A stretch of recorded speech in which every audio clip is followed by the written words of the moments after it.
Tonight is a mind-blowing episode of Comic Book Canon.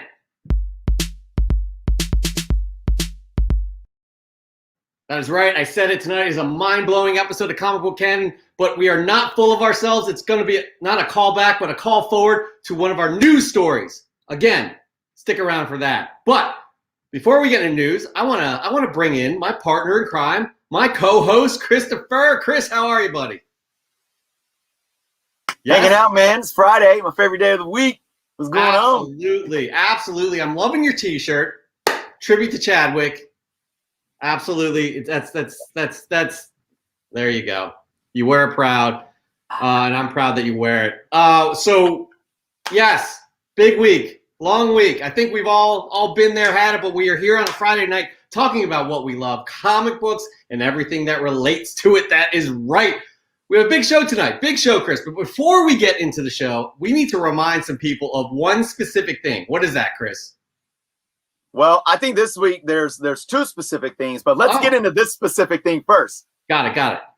500 sub contest giveaway. It's still going. We are almost there, guys. And remember, all those that entered early are still being entered in to win that, I wouldn't call it a second place prize, but it's that extra booster prize of the $25 My Comic Shop gift card. But everyone that enters is going to be entered to win that grand prize, the $100 gift card. But Joe, friend of the show, he knows who he is. He's probably here tonight.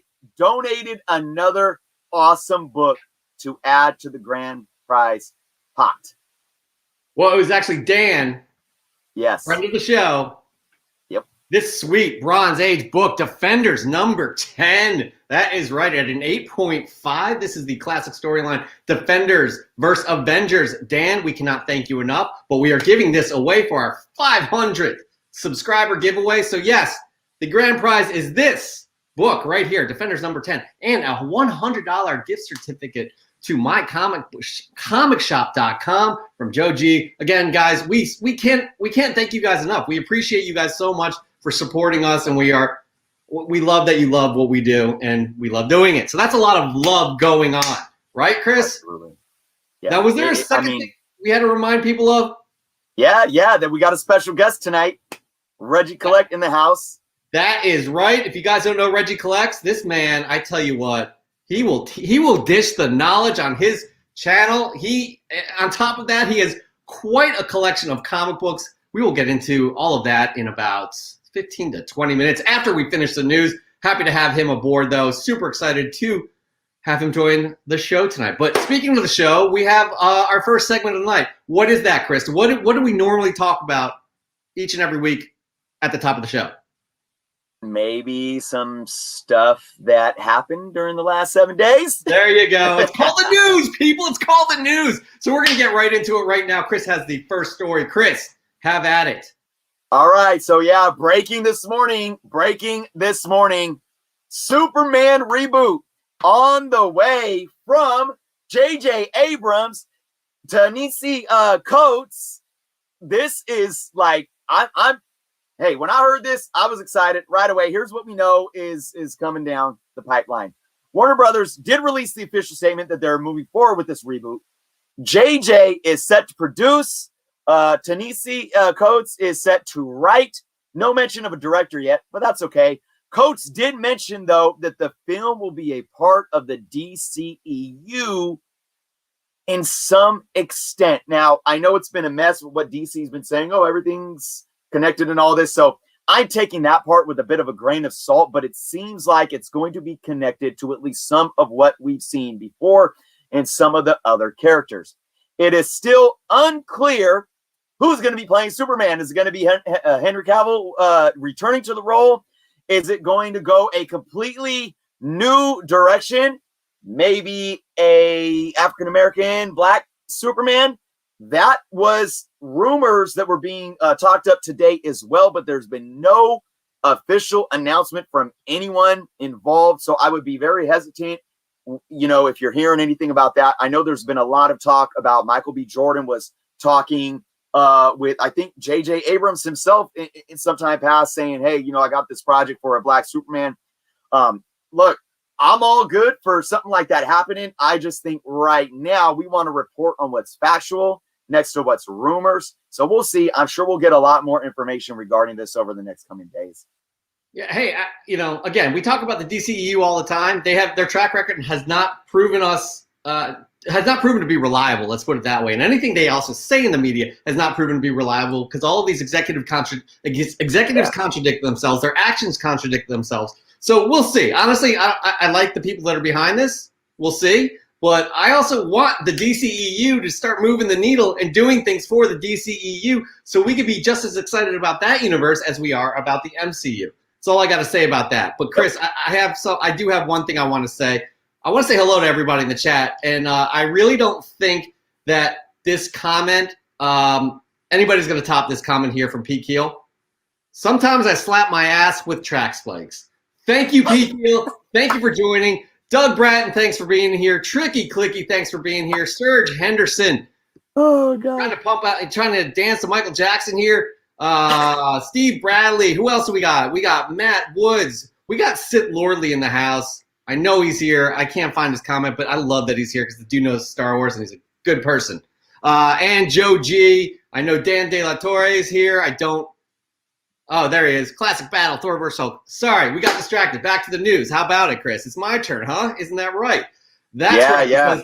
This is what they call in the industry a callback. If you guys saw the cold open where I said this will be a mind-blowing comic book canon show, it is, but it's also this piece of news is absolutely mind-blowing as well. That is right. We have some Zack Snyder Justice League news. Mind-blowing cameo in Justice League. That is right, everybody.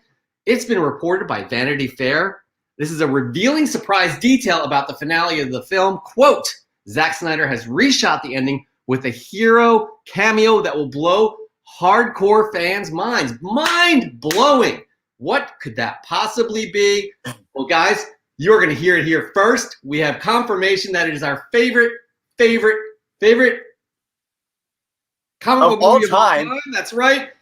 We have Ryan Reynolds reprising his role as the Green Lantern. What do you think? No, that's not true, guys. That is not true. We made that up. That is not true. I do think that there's going to be a Green Lantern cameo at the end. I'm psyched for that. But don't take our word for that. We're just playing, obviously. Chris, what do you think? Yeah. Look, I mean, I think it could be Green Lantern, one of the Green Lanterns. That's the first thing that comes to my mind. There has been nods to Green Lanterns in the movie merch, so I think that's the one that comes to my mind. I can't really think what else would be mind blowing. I think this is one that fans have been waiting for too. So yeah, so wait and see, man. We got 3 weeks until we get to see Zack Snyder's version of the Justice League. Granted, we have to sit through 4 hours, but hopefully it won't feel like 4 hours. Hopefully it's going to be true to it's definitely going to be true to his vision, but hopefully it's going to be something that we're all like, wow, that was damn good, because I could not say that about Joss Whedon's version at all. And we're going to continue the DCEU news, Chris. Is that correct? DCEU. Yeah. All right, go for it. Some more, again, trying to stay optimistic here for everything, DC in terms of live action. And we got the announcement. I've been talking about it. You guys hear me on my channel. Probably I've been talking about it for like the last year. I've been saying Blue Beetle is coming. And when they do it, they're doing Jaime Reyes, and Blue Beetle is moving forward under Warner Brothers in their feature film. So the film right now, what we know is it's going to be written by the Scarface remake writer, Gareth Donette. I'm going to butcher this name. Alcacer. I do apologize. And directed by Charm City Kings' Angel Manuel Soto. So we got pieces in place. It's moving forward. The movie will mark the first major outing for a live-action Latino superhero. That is amazing to hear. Guys, I said it many times. Jaime Reyes is what's happening. And I told you guys, I'm like, you can grab these books for under $10. I've been talking about it for a year. This is number 3, Jaime's first appearance. Number 5's been heating up where he becomes Blue Beetle. I haven't looked at the numbers, but I bet those books after last night's announcements are. Oh yeah, but absolutely. I'm really excited. Those books are Infinite Crisis number 3 and number 5. The first appearance of Ray is in number 3, and then him as Blue Beetle in number 5. So guys, be on the lookout for those books. You may find them digging through the long boxes. Yep. Possible, but Yep.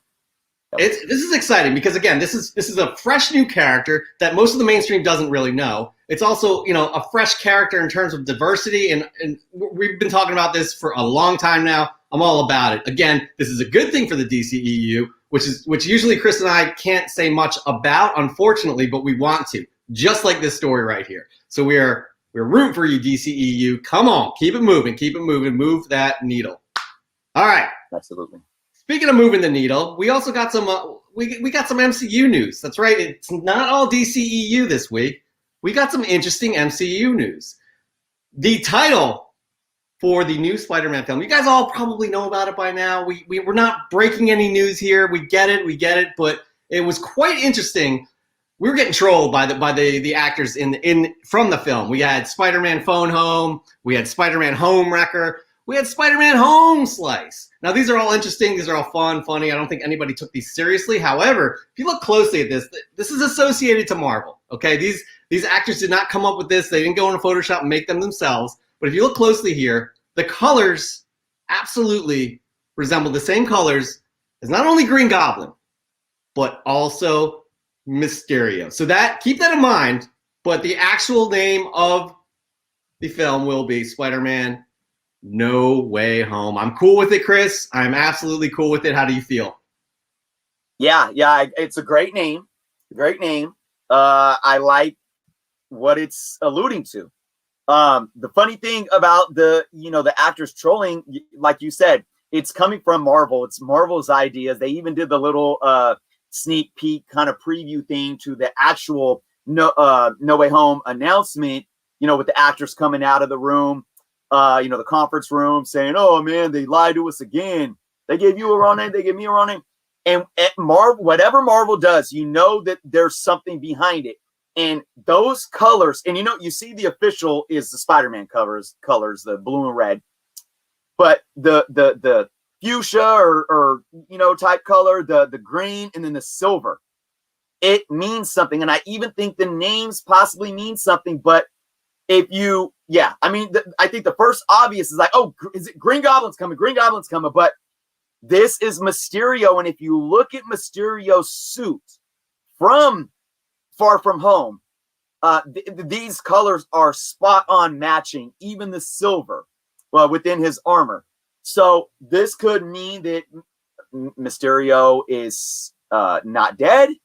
And look at the names like Phone Home and what was the other one? Can't Go Home, or I forgot them already. Home Wrecker. So who wrecked Spider-Man's home? Mysterio. Who like phoned home, made a phone call to screw with Peter Parker's home? Mysterio, when he did the video call in that was published on the now Home Slice. I don't know what that's all about. Yeah, I don't know. Anyways, this is the type of stuff that's running through our minds because we know that everything Marvel does has meaning behind it. Absolutely. And that's what makes Marvel so fun. That's what makes us, as comic book lovers, speculating on every little thing. Again, fun stuff from Marvel, and can't wait for that film. We have so many more pieces of content that are going to be coming out, whether they be shows, whether they be, feature films. Super exciting time. We told you guys the floodgates would be opening, and they are opening in a big way right now. One other thing about the Spider-Man 3, there has been recently a casting call for a courtroom scene. That's right, news surrounding a courtroom casting call can give us more hints pointing to hopefully Charlie Cox as Daredevil as an appearance in the film. There is already the rumors that he's been on set. He wrapped his shoot, his role in shooting on the project. We are hoping this is going to be the case. I can't name one person, not one person, that does not want to see Charlie Cox officially move over to the MCU, even with the ambiguous ties to the Netflix series. Hopefully this does happen. Speaking of more MCU and a little Star Wars, Chris, let's just start hitting them quick with some news, because we got Regie Collects coming up as our special guest for Fresh from the Comic Shop. Chris, before that, get into it. What do we got? Yeah, just more release dates coming from Disney for their Disney Plus lineup, on top of a lot of Disney Plus exclusive films that they're putting out some classics, some new films as well. But right here, we care about the Marvel and the Disney stuff probably more than anything. So let's get into a few dates. Now, first, Falcon and Winter Soldier, it's coming. So just putting that out there, March 19th. Beautiful poster art right here. I can't wait, man. I just I'm sorry. I'm becoming an MCU addict. It's just like every day, you know, this weekly release now, it's almost like I'm needing my fix more and more. So Marvel Studios, you're killing me. I'm going to have to go to freaking rehab in a minute here. So loving this news. How about some Star Wars release dates? Bad Batch gets a May 4th release date. Awesome, Jeff. I know you're super, super excited about this one. We've had a lot of good things to say about this show. Yeah. So we are coming up on that, but just not even a couple months away. About 2 months away, right? And then Loki is coming June 11th. So, man, we're just, again, it's non-stop. The floodgates are opening. It's a great time to be a fan. I know it's been a hard time for everybody around the world the past year, but you know, I'm glad we've had this this opportunity for us to gather, whether it be our show, whether it be somebody else's show, to talk about the things that we love. I know it's helped me kind of get through these times. I know it's helped Chris as well, and we hope it helps you too. So it's just going to be more things to talk about and more things to speculate and more comics that are going to pop. It's just an exciting time, guys. All right, we got two more quick hits of the news in, you know, just briefly speaking here. What do we got, Chris? Let's go. What does Kevin Feige say? Yeah. So Kevin Feige sat down and had a talk over this last week that's kind of got some Marvel fans on edge when he was talked about if they have any plans for rated R movies in the MCU under Marvel Studios. He basically said, I don't have the exact quote, but he basically said, we knew when we were bringing in Ryan Reynolds' Deadpool that this is going to be rated R. We're going to keep it that way, but there's nothing else on the table, any project on the table that is going to get that R rating. So it brings up the question mark for Blade and what that means for Blade and the Blade franchise. Now, I look at it like this. One, he could just be being ambiguous and not really, you know, what does he mean by like what's in, is it films that are in production or whatever? I mean, it could come to a point where they could sit down and say, we're going to have the option of this Blade film being rated R. But I'm looking at it as a point to where this isn't definite. I do feel that under Disney, Kevin Feige is being cautious. And I would look at them going into this film as saying, we're gonna push boundaries because we know that PG-13 movies can get away with a lot more. I mean, look, I don't know if you guys have been watching the new Batwoman series, season 2. It's whatever. But I mean, there somebody was getting like they got their like brain bashed in, and this is on CW. So we know that PG-13 can do a lot more these days in the theaters. So I'm not saying that it's completely done deal that Blade's going to be rated PG-13, but I'll also say this: if it's got to be rated PG-13, I'm not going to throw the towel in because, again, what do we always say, Jeff? 3 words. I'm drawing a blank. Oh, I must not always say it. I don't know. I thought we were going to be there. 3 words. TIF. Trust. Oh, trust in Feige. We do always say that. We do always say that. I'm distracted here because I'm reading some pretty good comments. But like, guys, honestly, let's be honest. If there's a film that's in the MCU and it's rated G, you're going to tell me you're not going to see it. That hasn't been a deterrence for any of us to not see a film or see a film if it's been R-rated or not. I've enjoyed Deadpool. I thought it was amazing what they did, and I'm super psyched to see what they do in the MCU. But guys, let's be honest here. Like, that's not going to be a thing. So no matter what they produce, we're probably going to consume it. Let's be honest. All right, and one more, briefly speaking, guys. We got a first look just a few hours ago from Cosmic Marvel. They found online a promotional art piece. Actually, it's not a promotional art piece. It's a cover of a calendar of the Eternals, what they're going to be looking like as a full team here in costume. Looking pretty good, in my opinion. Chris, how do you feel? I'm digging it. Yeah, absolutely. I mean, again, you know, it's and this looks like it's real imaging, but it looks like there's some added computer graphics to it to make it look a little bit cartoonish. But I think this is a good little preview of what we're going to get. The imagery, we're going to start seeing a lot. This movie comes out in November, so it's time. But that is our briefly speaking right there, because we got to move on, guys. That's our news. We got a special guest this week. They're all special. They really are. But we're really happy to have this man on here. You guys probably all know him already. His name is Regie Collects, your friendly neighborhood comic book collector and bodybuilder. The man has got quite the collection, and we are just happy to have him here today to talk comic books. Reggie! Greetings and salutations. Thank you for being here, man. We are super happy to have you. It is my pleasure to join you. Thank you, guys. I was enjoying the show backstage. A lot of energy. I'm loving it. Hopefully, I can maintain it as we move forward. So what you're saying, you were in the green room. Did you get our little craft service table right there? We had the M&Ms, we had cupcakes there, and there's sodas off to your left. Brother, if there are snacks, I am going to partake in those snacks, okay? We read your rider. You were very demanding, but we made it happen for you. Well done. Red everything. You give me something red, brother, I'm going to crush it, okay?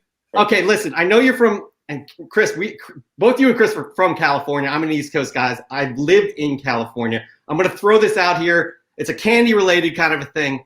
Do you guys go – I'm going to get so mad if you don't answer this correctly. Do you guys go Red Vine or Twizzler? So here's the thing. I'm from Detroit. Okay.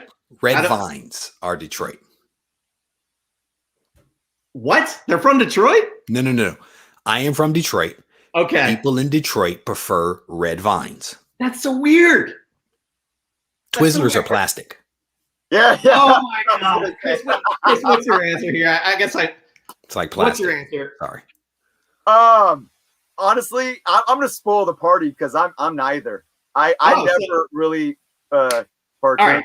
All right. It's a 50-50 split then. Let's see what you guys think in the comments. You guys go Red Vines or Twizzlers? We'll kind of keep track of that as we have this conversation with Reggie. By the way, please follow Reggie at his YouTube link down below. Absolutely worth the follow. He puts out some great content multiple times a week, live and other kind of video on demand as well. I have his tag here for Instagram. Is that correct, Reggie? That is correct. So please follow him. I'm telling you, it is absolutely going to be worth your while. But before we get into fresh from the comic shop, which we do each and every week, we're going to do a little quick interview with you just to get to know you for those few that probably don't. So, Chris, we got a few questions, don't we? Yes. Again, Reggie, thank you so much for joining us today, man. Appreciate your content. You're currently in California, right? I am, for the moment. Yes. Yeah, I'm originally from the Bay Area. Now I'm out in Sacramento. Miss the Bay, miss that fresh air, man. I'm telling you. It's a little cold here right now, but yeah, the air is crisp and fresh on a day like today. All right. So this is, I like to ask anybody that's involved in this hobby, we got to go down memory lane. And I just got to ask you, your love for comics, obviously you bring it to your channel every day. How did your love for comics sprout from the soil originally? And how did that end up bringing you onto YouTube and saying, hey, this is something that I can take on this platform and start a channel with? My earliest experiences and memories around comics were, I think, books that my cousins had. My mother had me when she was like 17. So it was like a family, community that basically raised me. So I used to hang out with my cousins. And I remember they had, a handful of DC books and like Incredible Hulk. So those were like some of my earliest memories of comics when I was really young. But it was probably in middle school that someone, I don't know who, took me to, buy comics. Maybe it was at an antique store up the street from my grandmother. And, I'm one of those people when I was a kid, a little shy, a little reserved. And so comics were a form of escapism for me, where I could sit and read and kind of be by myself and be in my own worlds because I was quite comfortable being alone. But the comics we were like friends, right? So in middle school, I started collecting. And, I accumulated a nice, healthy number of comics, all bagged and boarded for the most part, except for in like that third box in the back where those were like the books you couldn't afford bags and boards for. So you just stuck them in there, But yeah, it started at a relatively early age with the exposure, and little by little, I accumulated comics. And I remember riding my bike miles to go to the comic shop to come home and read those comics in the basement. And, when I discovered girls, I was like, man, comics, what are those? Right. So I moved away from comics for a very long time because girls and comics just didn't mix. They didn't mix at all. Right. So I let comics go for a very long time. I was back briefly in around 2005, 2006 when I was in Maryland. And then it came back again in the end of 2017, beginning of 2018. I stopped competitive bodybuilding. My wife bought me a collection. She was like, you need something to do because you're driving me crazy. So I started collecting all over again. And I started watching a bunch of guys on YouTube. And every morning I would be having, breakfast, oatmeal and eggs first thing in the morning, watching YouTube videos. And I was like, these guys are having so much fun. I'm going to do it. So I recorded a video. And I think one of those early videos was like, I don't know how many of these I'm going to do, but I'm having fun. So we're going to do it. And fast forward 3 years and here we are. Yeah. Here we are. I mean, you definitely have a unique personality. You really bring that energy to the table. And I got to ask you, because you got one of those voices. Have you ever done like anything in radio or something like this prior to, Regie Collects on YouTube? This is a face meant for TV, by the way. Face meant for TV, my friend. No. So, I was a communications major in college. And I was mostly the written word because, again, relatively shy kid, written word. So my first published article was in the Detroit Free Press at 16 years of age. And so I've always been a communicator, but mostly in the written form. And it wasn't until later in life when I lost my job and I needed a job that I went into basically sales. And that's when I was able to turn the written communication into more verbal. And now, mind you, growing up, you have those projects where you have to present, you learn how to do that. I grew up in the church, so I've done plays and I've given presentations in church growing up. Right. But it wasn't really until I lost my job and needed a job and became a sales rep that I was like, I have to talk. And as an introvert, I'm naturally inclined not to say a whole lot, but when you have to eat, you learn to do. And so I became one of those people that when it was time to go into a doctor's office, I would turn it on. And it's like, let's do it. I'm talking to everybody because I have something to accomplish here, not just because I want to talk.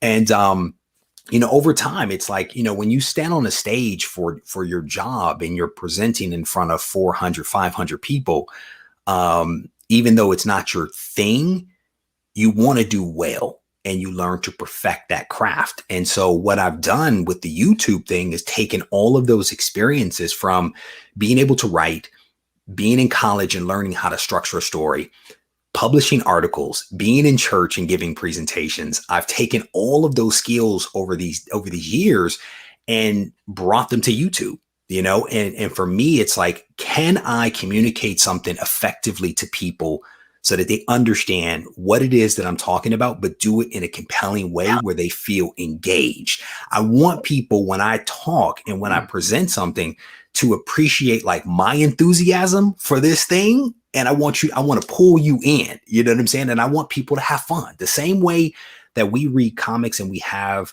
those moments of escapism. I want the channel to be that same way. Come in, have a good time, then go back to whatever stress you were dealing with before you joined the channel. Dude, you absolutely accomplished that. Like, Chris and I were talking. We both had really kind of hectic, insane, stressful weeks, and just looking forward to this. Yeah. I think it really comes across with you, though. It's it's the whole package, the voice, and what you have, the substance you have to talk about. I think you do a really, really good job. Thank you, brother. On that. And again, y'all need to follow Regie down below. His link is below. Now, but can I back up 1 second before you get your, so to answer your question more directly, like I've done closed circuit TV for my job. I've done, small recordings here and there for like internal company things because, I'm Black, right? And so I work in an environment where there's not a whole lot of Black folks. So I tend to be the one that they're like, well, let's put him on stage or let's put him on TV. So I've done a lot of that stuff. And then through the fitness stuff, I've also been on a ton of different magazines and in magazines and all that kind of stuff, but never officially radio. So I just wanted to make sure I answered your question because I gave you a lot, but you asked a very specific question. So I wanted to hit that. Awesome. It's interesting how as an introvert, you describe yourself as an introvert. You kind of had to push yourself out there, and now you seem pretty comfortable, especially bodybuilding. There's no more, like, you're out there, right? You are out there. Well, I didn't wear the banana hammock, right? Okay. So I wore board shorts. I didn't wear the banana. I come from a very modest family, so I was always like, I cannot go on this stage in front of my granny, right, in a banana hammock. I was like, I just can't do that. That's not what my people do. So I wore board shorts, which is a little more appropriate. But yeah, I mean, I remember being super sick before stepping on stage. I don't enjoy being the center of attention. That's not my gig, but when there's things that you want to accomplish, you find a way to overcome your internal hesitations to do that thing. So go ahead, Jeff. I'm ready now. I'm ready for whatever question you have now. This is completely unrelated. I just give you kudos because there are a lot of people that are introverts thinking they'd never be able to break out. And like, honestly, you take that one step that opens a door, and then you take another step, it opens a bigger door, and you'll get there. It's just being brave enough to do that. And Chris and I kind of, Jeff, Jeff and I are both musicians. Fun, quick story about me. When I was 4 years old, I had a preschool play, and when it was time to my turn to come on stage, I went and cried and hid behind my mom. And I was like that my whole life. And I remember at age 18, I did my first performance down in San Jose at a Rasputin's record store for all the old heads that were around when record stores existed. And I was so nervous. I was shaking. Like I was making myself sick. My stomach was hurting. Yep. And I brought my little CD with my instrumental on it. They popped it in. I went up there and I did my song. And after that, I was like, whoa. And then I ended up, I went on tour with KRS-One and Dead Prez and Hieroglyphics and Wu-Tang, living that dream of mine. And I really like how you touched on pushing yourself to do something like that, because for me, even though, thinking as a musician, you want that superstardom, you want to be in front of the lights and everything. For me, though, my music was always a purpose to speak a message and get that message out. So I feel like, taking in your point that you said, I forced myself to do that because it was important for me to have my message be heard. So I thought that was very, very, I really love how you broke that down. I'm gonna tell you, man, I socialize with people and then I go sit in the dark. Because the true definition of like an introvert or extrovert is where you find your source of energy, right? So like a true extrovert enjoys engaging with people and that energizes them, right? An introvert finds their comfort in somewhat being alone and being in close quarters, if you will. And so can I do the social thing? Absolutely. But then when I'm done doing that, I need to go recharge, and I'm going to go sit and I'm going to read a comic, or I'm going to sit on my sofa, or I'm going to go, somewhere to get my energies back for the next time, because communication, it takes a lot. It takes a lot if that's not your gig. But again, the point here is that if you push yourself to do a little bit, you might actually surprise yourself with what you can accomplish, That's what it comes down to. And I think we're all fortunate here because you do bring that positivity on your channel. And that absolutely, I think that shines through no matter what. We are getting a bit off topic here because I have no segue for this, no kind of transition, because I'm just going to get right to the point. I'm going to throw this out here. I'm going to say this phrase right. I'm going to say 100,000 comics. Mm-hmm. Let's talk. That is impressive. If y'all don't know, Regie has a collection. He purchased a collection of 100,000 comics. There's so many questions that can be associated with that. But the one that I have, like, that first came to mind, right, is what are the logistics in acquiring, maintaining, and cataloging something like this? And like going into it, you probably had an idea of something, And once you acquired it, you're like, oh, I didn't even think about this whole thing here. Like, what did you step in? Like, how did you maintain this? Like, and what did you learn from it? Yeah. So I first gained access to this collection through my channel, right? To the point that you guys have been making, my goal is to put out good content that is positive, that is uplifting. There's like a reason why I do the stuff that I do, right? Because you want to put out good when there's so much negative, right? Mm. And I think because I am doing these things, and because when people comment on my videos, I automatically reply. If people send me an email, I reply. You might not like the response, but I always reply. And so through that, I think people have come to me and said, hey, I have a collection. What do I do with it?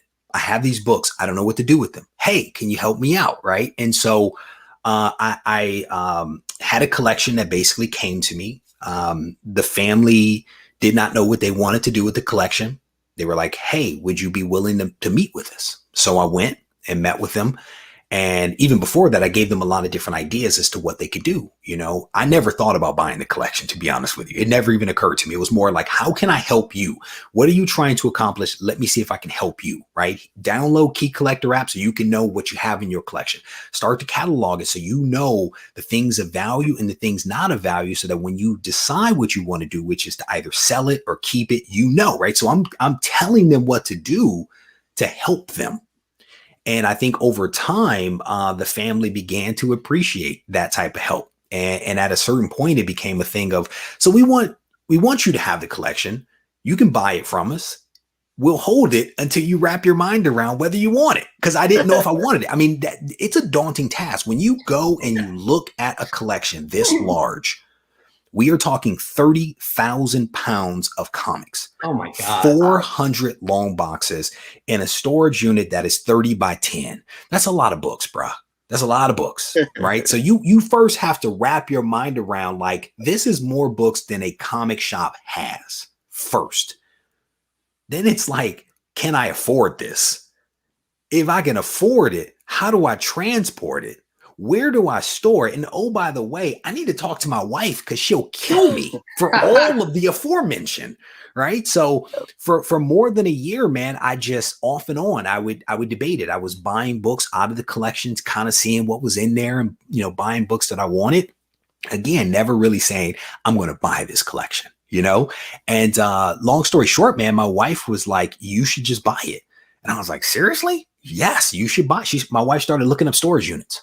Good wife. She started looking up storage units, and she was like, there's a storage unit right here. I think it's big enough. Let's make some magic happen. So we called up the guy that moved my house, that moved me from one house to another, right? Called him up. He happened to be in the same state as the collection when I called him. Huh. He lives in Cali. He happened to be in the same state in proximity of where this collection was when I called him. Right. Yep. So I'm like, bro, I got this collection that I want to get. So how big is it? I'm like, I don't know. So he goes and he looks. He rents a truck. Next thing I know, he's loading it up. He's loading it up. And I ended up buying the collection and stuff like that. I basically paid for all of the collection in cash. Because and it took me a little bit of time. It took me I want to say and you're getting details no one else has gotten. I'm gonna tell you that right now. I think it took me about 4 months to pay for this thing. So I bought it. He loads it up and away he goes. And he gets to the weigh station and come to find out he's overweight. Ooh, wow. So he calls his brother. His brother is an hour away. Happened to be an hour and away. No, His brother drives a semi truck. They Wow. offloaded 900, I think it was like 900 pounds off of his truck to his brother's truck, drove it part way, switched it back, and then brought it down to me. So, I mean, there was a lot of logistics involved, right? Because I don't think anyone knew how much this thing weighed. 30,000 pounds is a lot of weight. We didn't know how much it weighed. The storage was another complexity, trying to find a place that was, climate controlled, where, there weren't leaks and stuff like that inside the storage unit. So that was a complexity. The insurance was another part, right? Trying to insure a collection of that size. It's not as expensive as you would think it would be, right? So I mean, there was a lot to it, and then there was the I had my guys coming into town with this collection. I have a work meeting that I can't miss because I'm presenting, but I've got to meet him. So I literally run over to the storage. I'm watching these guys load out all these boxes into the storage unit, and I'm realizing they're not going to get done in time for me to go to do my presentation. So I start helping them, and I'm wearing a mask, helping them move these boxes, almost passed out from breathing my own waste, right? But we get this thing loaded. I get back home, dripping in sweat, wipe my face down, give my presentation. I go back to the storage unit. I lift up the thing for the first time, and I'm like, wow, what do I do now? Oh, I just got 100,000 comics. What do I do now? So I spent a lot of time going through boxes, hunting, pecking, and just having fun, living the dream, man. Living the dream.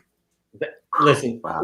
I did not know how much involved it would be, like, from that question, but, like, you know, I was curious about weight and storage and all that, but not knowing that a truck would have problems continuing based off, because they have to go off the road and weigh themselves To the weigh station. That's unbelievable, man. That is fascinating. He showed me the receipt, and I was like, seriously, that's how much this weighs? Now, here's the thing. Here's the thing, Chris. You asked me a question like, where am I living? I'm living in Cali right now. I'm moving to North Carolina. Oh boy. So now I have to move. Now I have to move. No. That's another logistic that you don't even know. But here's the thing. It's not just 30,000. It's not just 30,000 pounds. It's my comics here at the house, the existing collection, God. plus the household possessions. Yep. But guess who's moving the collection? Part of it. Same guy. I called him Good. up, bro, Well, you're in good hands. bro. What are you doing? And so he's gonna do it for me. You know. That's amazing. That is absolutely amazing, guys. You need to check out his video too. How long ago was that you bought it? Like a year ago or so? It is probably a little bit shy of a year. Yeah, but if you search Regie Collects 100K, there's that, and then there's all of the videos that were films leading up to that, where I was going up to hunt in the collection and buying books. So there's probably, man, there's a lot of videos out there that look at this collection. But if you search Regie Collects 100K, you should find it. Yeah, check it out, people. It's definitely worth it. I obviously still follow him, Regie, down below. The link is below. Follow him on Instagram as well. We're going to get into more questions. We're going to get into some specific comic book questions, but I think I may be cheating here, guys, but I think in the comments they're saying Twizzlers wins. Oops, that's not Regie. That's us, by the way. This is Regie right here. I'm pretty sure that they say Twizzlers win. But Chris, we'll move on from that. Chris, what do we got? Next question. So first, DC or Marvel? Yes. Cool. I love it. Well played. I love it. I love that answer. And we'll just leave it at that. And I mean, the truth is, I'm a Marvel guy. I grew up that way, right? But in the pursuit of having this YouTube channel, I've gained a greater appreciation for non-Marvel books because I literally talk to people that love comics all day.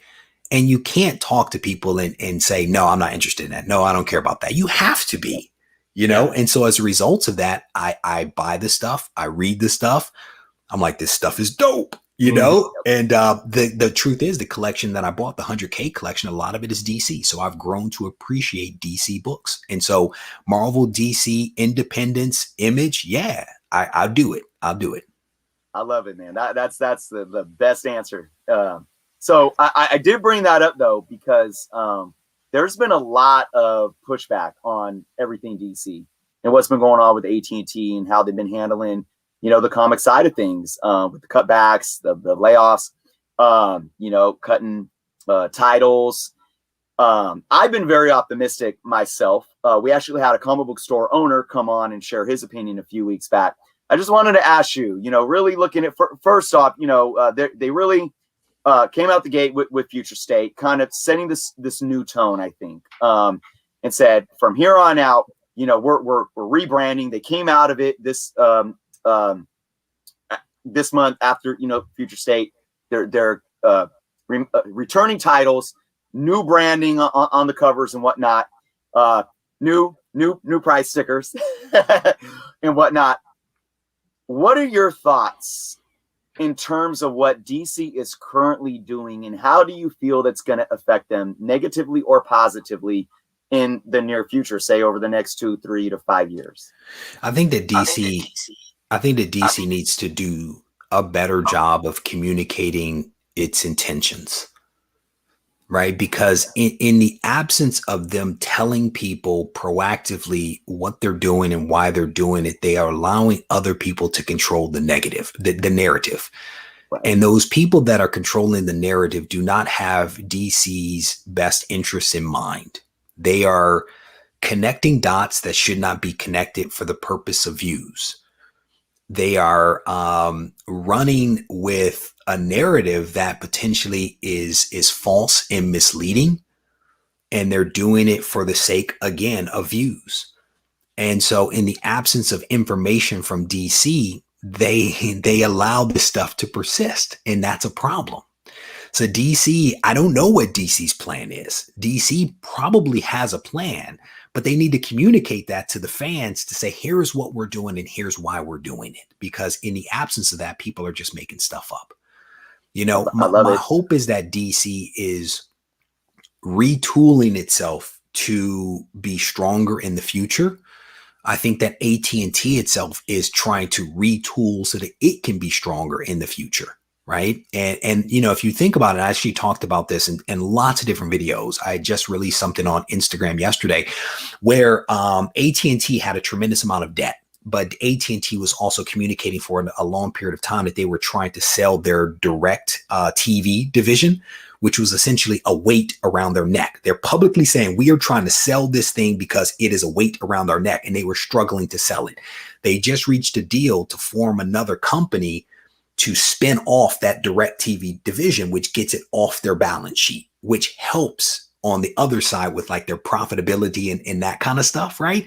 So I think that what they're trying to do is clean things up, trim the fat back so that they can start to really make some true progress. That is my hope. But in the absence of them saying it, I'm just making stuff up. But at least my stuff is somewhat, you know, based in what I think is reality. Yeah, I hear you again. It comes down to having a plan and allowing the people with the experience to execute that plan for you. And I think it's a little bit lacking right now. And I think, as you mentioned, DirecTV, the acquisitions that they made, they didn't really understand them. And this is why we're here. But let's be honest. Have either of you been acquired by a company before that acquired you and didn't know what the heck they bought? Yeah. I've been there several times. Yeah. Where they have some cash and they have some idea, but then they buy you and they're like, oh my, what is this thing? They lift the hood up and they're like, well, what is this? Yeah. They've got to figure it out, you know? And so my guess is that there's been a little bit of that AT&T versus DC. We got to figure each other out. And that takes time, you know? And I've seen it where, you know, if you don't do what you're supposed to do, then that's when change comes. Right. My hope, again, is that DC has let go of staff. They've changed their location from New York to California, where things are a little less expensive, maybe, where they're closer to the WB. Maybe there's better alignment between the movies and the TV shows and the comics and all this kind of stuff. Maybe this is a sign that we're headed down a good path. We can hope. Yeah. Brother, that's all we can do. I'm optimistic, too. I am definitely optimistic, you know. Have you read any of the future states? Any ones that you're really enjoying? Done several videos on this, and yeah, I mean, I've read the next Batman. I thought that was great. The Harley Quinn stuff, the Catwoman stuff was great. I did not like the Superman Metropolis. I was not digging that at all. The Justice League I thought was incredible. I really enjoyed that. So there was a couple of those titles, man, that I got on board. Even the not the Swamp Thing. It was is it Swamp Thing? The one was like the futuristic. Yeah, it was like a different type of Swamp Thing or the last Swamp Thing or something. Yeah. I think that I read that one. I had never really read a Swamp Thing. I was like, that's actually pretty good. It was surprising. And now what we're seeing from DC is they announced a total of 25 new titles. Some of them were mini series and some of them were ongoing titles. And just recently they announced, I want to say it was 11 additional titles. And now they're talking about the Superman in the movie Maybe Black, right? So what I'm saying is, I think they're starting to try to move the ball forward. You know what I'm saying? And it's not like they're putting out bad content, because in some cases they're actually putting out some pretty good stuff, you know? it needs to be For sure. cohesive. They need, again, it comes down to the plan. So Needs to be cohesive, and it needs to be well communicated to people so that people understand what they're doing. Yep. Yep. definitely. Well, I got it, Jeff. I think we're gonna wrap up with the questions here, but Reggie, I got to ask you this: being that you've been spending some time in the Bay Area, do you have a favorite comic shop in the Bay Area or Northern California that you want to give a shout out to? Yeah. So what's great is that I'm friends with a lot of the comic shop owners, right? Because I go there, I hang out, we talk, they let me film, which is great. Crush Comics is my go-to shop. I'm there almost every week, pretty much, except for this week. I didn't make it there. Then there's Comic Figure and Addicts is another shop. It's also a toy shop, and that's Juan is the owner. Those two shops are my go-to, like on a regular basis. And then there's some others that I go to when I'm looking to hunt and going after some Silver Age books. I go to a lot of those shops, but Crush and Comic Figure and Addicts are the two.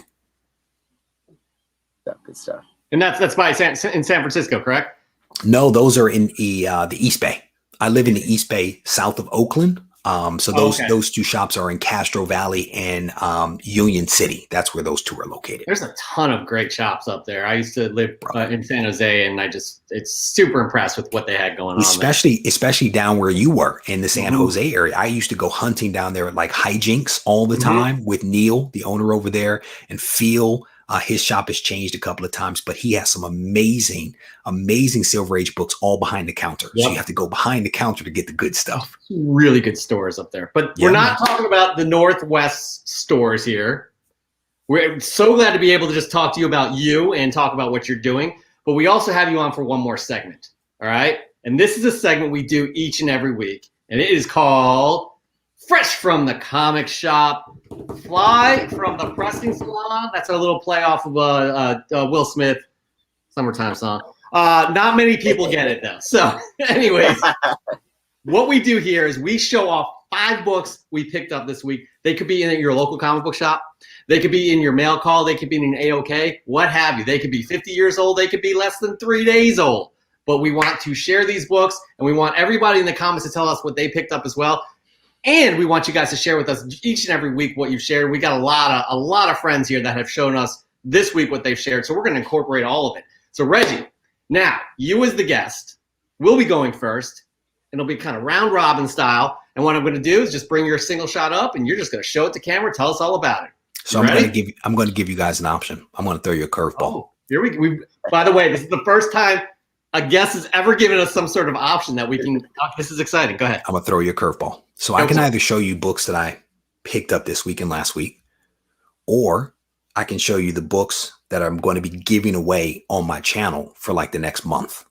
So you tell me which stack of books you want to see. Absolutely. Yes.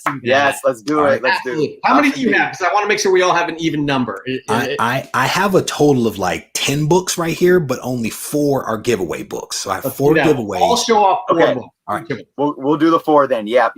One at a time. Promote your channel. Tell us how to enter this promotion and all that good stuff.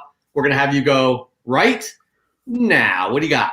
So the very first book is this one right here. This is Amazing Spider-Man 27. This is a Green Goblin appearance from 1965. And this is a book that you can win from my channel simply by watching the content that comes out. And in one of those videos, I give you a phrase. You enter the giveaway on the community tab, and you could actually win this book on a Sunday night. It's cool that easy to win a Silver Age book, a Silver Age Spider-Man. That easy. That easy, brother. Phenomenal. That is a beautiful book. Absolutely. That's amazing. Wait till you see what comes next. I can't. That's a solid start right there. And if it gets better than that, I mean, come on. Chris, what do you got? Oh, man. And, Jeff and I, both big Spidey heads. So, we're loving that. All right. Well, my first pick is something that I've been waiting on for, it seems like years. I finally got it in the mail yesterday. I read it last night, and I'm just loving it. I'm loving it. Last Ronin, there we go. number 2. Teenage Mutant Ninja Turtles are probably the reason I got into comic books, and I'm just loving where this is going so far. It's crazy. I'm telling you, it's like we're having to wait a year between each issue. But facts. You know, it's definitely worth the pickup. I don't know why I sold my first issue. That was so dumb. I have a second print, so whatever. I have that print as well. I'm excited to read it too. By the way, I just want to call this out. Matt Woods, he claimed that book. By the way, is that how it works? That is like the opposite of how it works. Oh, okay. Just making sure. But I thought that was very creative on Matt. Thanks, Matt, for that. But yeah, that's a great pickup, Chris, and I'm excited. I haven't read issue 2 yet. I'm super excited. All right, here we go, guys. My turn here. I've been on this. I'm really enjoying the series, as have other people as well, because it just got picked up by a production company. The same people who did Chernobyl on HBO. If you guys have seen that tone was just wicked, man. It was wicked.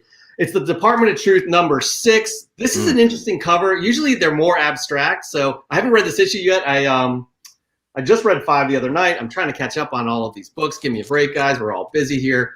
But this is I'm loving this series, and I can't wait to see what they produce, what this production company produces. I cannot remember their names, but that's exciting stuff that James Tynion, you know, one of his properties is getting picked up in this series, and having the people who produced Chernobyl, it's going to be awesome. Going to be awesome. That's a cool book. People are really enjoying Department of Truth, man. They really are. I was tripped out with the first one.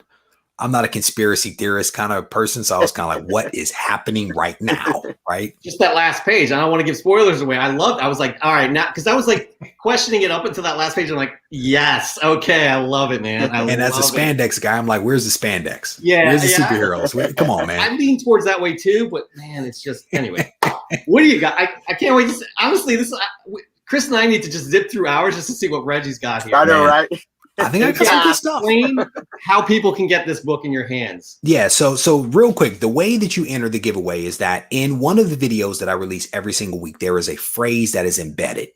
You have to watch the videos to figure out which video has the phrase. You capture the phrase, you head over to the community tab. There's a post that I put up, and the post will be like, if you want to win this book, you click on the link, you go to MailChimp, you plug in 3 pieces of information. 2 of them are like relevant to you, like your name and that kind of stuff.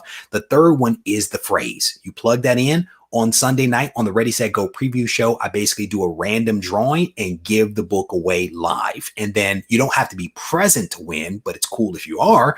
But you basically, from that drawing, have 1 week to claim your prize. And we've been doing this thanks to our friends at Go Collect for more than 100 weeks. We've been giving away one book valued somewhere between $150 and $200 every single week for more than 100 weeks.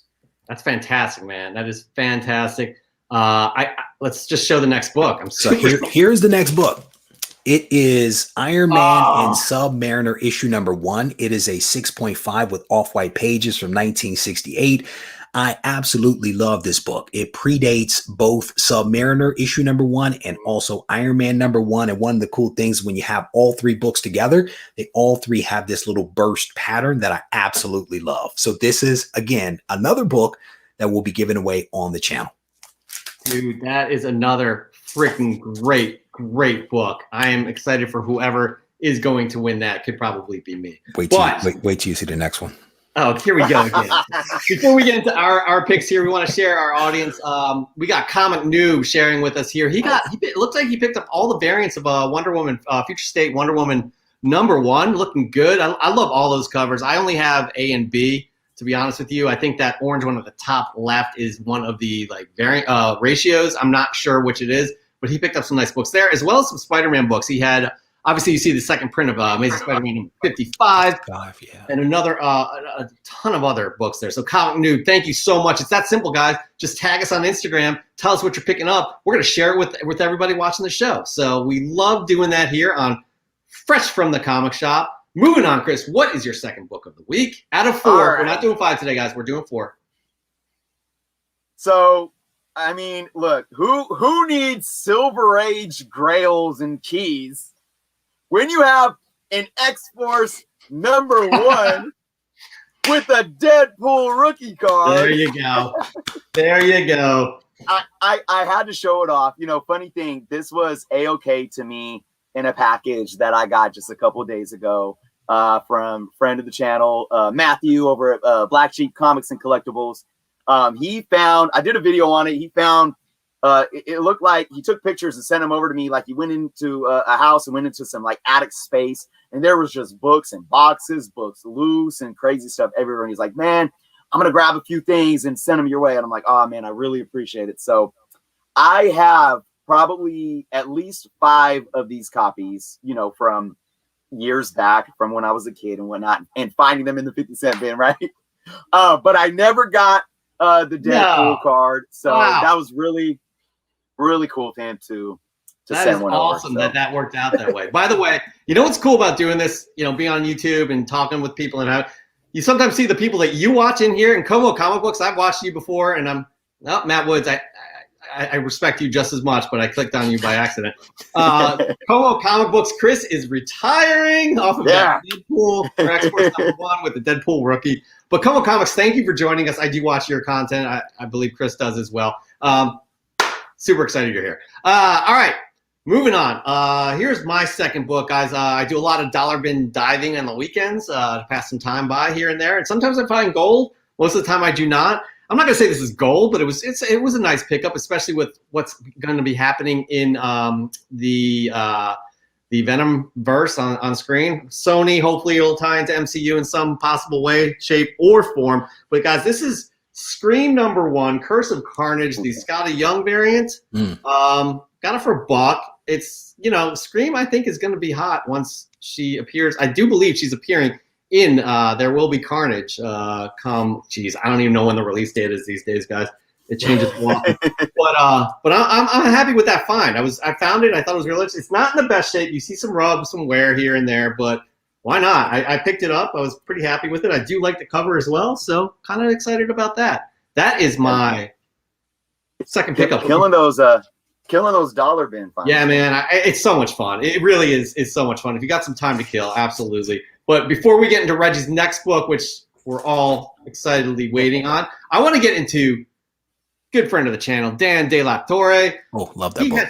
He has some great books here, guys. He's got the King Size Annual #1, Journey into Mystery with Thor, the Hercules' first appearance. I mean, come on, that is just Silver Age goodness. But it doesn't stop there, everybody. You ready? We got Fantastic Four #12. The first I believe this is the first fight between Thing and the Incredible Hulk. And one more from our good friend Dan De La Torre. We got Avengers 186, Chthon. I mean, we all know what's going on there, or do we not? I have no idea. I cannot wait for next week's episode of WandaVision, which we will be talking about this week's later in the show. Super, this is a great pickup, though. Great pickup. All right, Reggie. So this is my second to last book, and I will tell you the last book is, I think, really amazing. This book was just a true cover pickup because I thought the cover of this book was just gorgeous. This is Showcase 79, the first appearance of Dolphin. This is a 6.0 with off-white pages. I absolutely love this cover right here. And again, another book that is going to be given away on the channel. Regie Collects, Showcase 79 right there.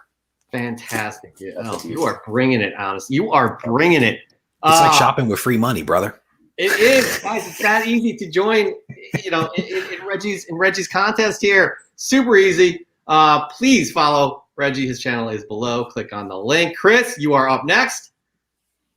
All right. Well, keeping on the theme of all things WandaVision, I picked up a little nice book.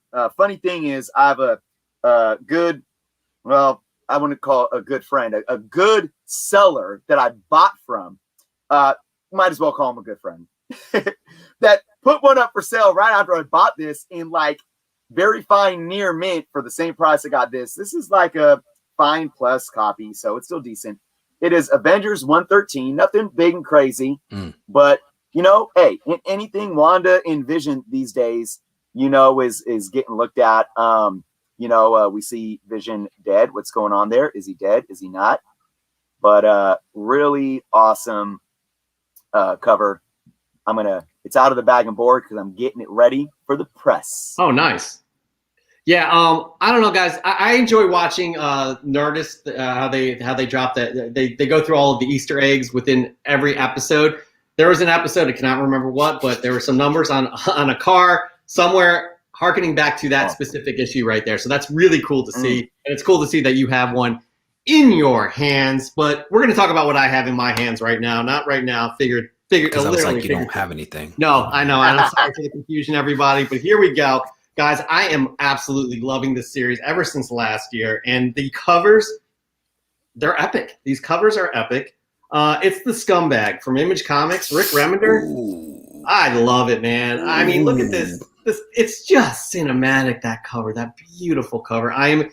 He is an absolute scumbag, this dude. Like, Remender, his writing is knocking it out the park.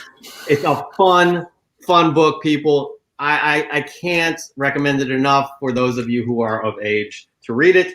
But man, the cover is just, these are all cover A's too that I have. I just love that book. Having so much fun with it. So, all right. So I have to say this now. I have a video that I've written out, and it involves Scumbag. I have to say it now because people will see it after I'm on the show and think I got it from you. I just have to say it now. Scumbag is amazing, isn't it? I'm glad you're the first person I've encountered that has agreed with me on this. I've been buying these issues and giving them out to my friends who don't read comics, and they're loving it. It's amazing. Yeah. What is his name? William H. Macy from that TV show Shameless. That's who Scumbag is. When they make it into a movie, it will be William H. Macy from that show, because Shameless is just him. Yeah. You know, it's amazing. Absolute piece of crap. Like, and honestly, I the first issue, I think I'm going to speak for you. I don't know you that well, Reggie, but I think we can both honestly say that we've never seen something like that happen in a comic book before. In that first issue, we could talk. I'll email you what part I'm talking about. Just debauchery. The whole thing was just debauchery. Absolutely. So much fun. Anyways, highly recommended. Now, Reggie, you are up next, but before we get to you, we are going to get to our lovely audience, and that would be Joe G with the Avengers 186 as well. But not only Avengers 186, people, he's got another WandaVision book, and that is Marvel Chillers #1. These books are hot for very good reasons. Great pickup, Joe. Great pickup indeed, especially tying in to what Dan picked up with Avengers 186. All right, Reggie, is this your last book? This is my last book. All right, here we go. And we're gonna, I think, end on a high note. Talking to two Spider-Man guys, I think you guys should be able to appreciate this giveaway. This is Secret Wars, issue number 8, a 9.4 off-white pages. Again, this is the origin of the Black Spider-Man costume. Again, another book that is going to be given away on the channel, thanks to my good friends at Go Collect. Come on, giving that book away. I'm going to tell a story. This is what we do. Yeah, that's fantastic. That is absolutely. That is a book, not only as a collector, but if you're looking to invest in something, that is a book to do it. I was in a comic book shop a few months ago, and this guy comes in, not a collector at all. You can tell he's like some Wall Street dude. Walks in, he's like, "Yo, what book?" And literally asked the guy this: "What book, if I buy right now, is going to make me money 5 years from now?" And I look around and I look at the comic book shop manager who I'm friendly with. And he's just like, if I would buy that if I knew that answer. I cannot tell you that.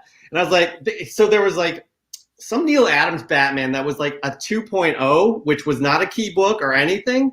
And there was Secret Wars number 8. And I'm like, man, you probably want to go that. He's like, no, I got to have something that it was Slab, the Neil Adams Batman book. I got to have it in this plastic soap because I'm putting it in the bottom of my closet. I'm like, to you, whatever you want. I'm just giving you some advice on what you should probably put your money in if you're looking for it to grow in any sort of way. Yep.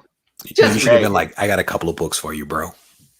What's that? You should have been like, I got a couple of books for you, bro. Exactly. I got a place where you can leave your money behind, you know? I should open up a suitcase outside and put it on the table. Hey, you see what I'm saying? You know, pick any of these 9 keys, all in plastic, brother. Pick which one you want. Oh, man. So ridiculous. Yeah, I think anyways, that is fantastic. that book. Yeah. You know, that book, it's interesting because I've been saying this for a long time too. We have a lot of hype with Noel and everything symbiotes right now, which is great. But I don't think people understand what potentially could happen if we see the symbiote hop on to our man Tom Holland. Come on. And if that, I mean, because we know what we do know is we're going to see the two Toms in a film. So if we get Tom Holland in a symbiote, oh my goodness. So, I mean, I had Mikey Sutton tell me that that's going to happen, right? I actually broke that news thanks to Geekosity on, I think it was Christmas. I like that site. Mikey messages me often, but you know, he allowed me to break that news that supposedly we are going to get the symbiote in the next Spider-Man movie, but everything's supposed to be in the next Spider-Man movie. You know, it's going to be like a 12-part, 12-part movie. You know what I'm saying? That's going to be broken out over days because there's everybody and their mother in it, but we'll see. All of us fans want to see it done properly because we haven't seen it yet with the Spider-Man mythos. But again, it's going to happen. It's going to happen. No doubt about that. All right, Chris, your last book of the week. What do you got? All right. It's another, it's funny. These last couple of weeks have been very heavily new releases for me and kind of what I've been reading. And remember, Jeff, last week I was reading Star Wars 10 or 11 and I didn't even read it all. And I'm like, and you're like, that's the first book you were like shunned. And I'm like, yeah, I tried to read it like 3 different times and I was dozing off. And I'm like, it's just killing me. It's like, I love Star Wars. What are they doing? I'm bored. So this came in the mail this last week as well. And Star Wars High Republic #2. And I read it and I'm just like, this is, and again, I mean, nothing crazy going on, but it's just, I think it's being done in a way that I feel any Star Wars fan can sit and read and say, yes, I want to know what's going to happen next. The characters, you're diving into their uniqueness. They're new, they're fresh, and you want to know more. You want to know more. So 2 books in, I'm definitely enjoying this, and I can't wait for issue #3. I love that series as well as High Republic Adventures. I'm absolutely into it and loving every minute of it. All right, guys, I guess I will be closing out fresh from the comic shop this week, and it's not going to be a title that's going to blow you away, but I'm super happy about it. I love the camp, and I brought this book up before because this is the 3rd printing of this first issue. It's Phantom Starkiller #1. This is the best cover out of all of these printings, the 1st, 2nd, or 3rd. There's other variants out there, like a VHS variant that is just blowing up. There's only 1 issue. No plan on this to be a regular series, but it is campy goodness. I mean, the name Phantom Starkiller, obviously a call to Star Wars right there. The look is obviously a call to He-Man right there. It's a mix of just campy sci-fi goofiness, and it does not disappoint. You guys find one. I don't know if this is going to appreciate and value in any way, shape, or form, but if you see it, I would pick it up. It's a fun read. And God, I just love this cover. I was super happy to get this. My shop only ordered 1 of them, so I got that this week. So that is what we got here, guys, for Fresh from the Comic Shop. Reggie, thank you for participating in Fresh from the Comic Shop. Thank you for being here on our channel today. We are super thrilled. Great dude. You bring it each and every week on your channel, and we can't thank you enough.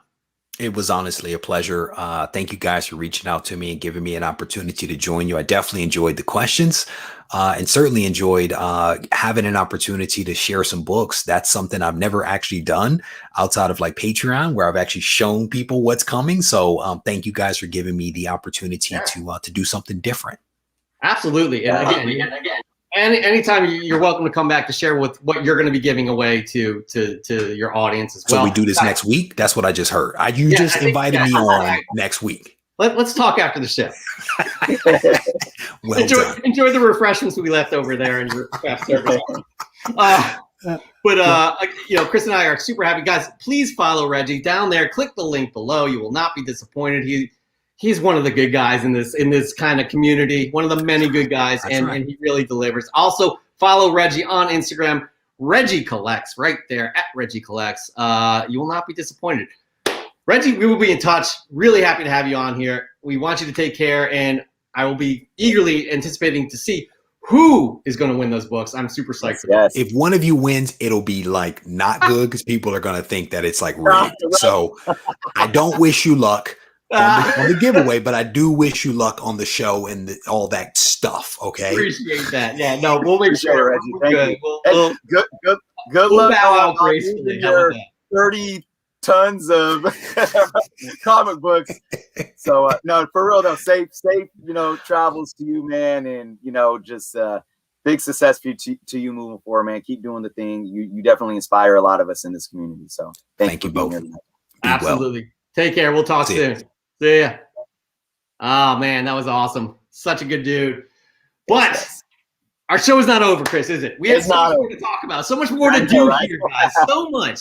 And that's including another segment we do each and every week, but though not last week because Tom Tormey was sick and he could not produce a Cosmic Minute for us. But we have a brand new Cosmic Minute. A lot of you guys love this, where we do an interesting nugget of comic book history that Tom Tormey brings to us.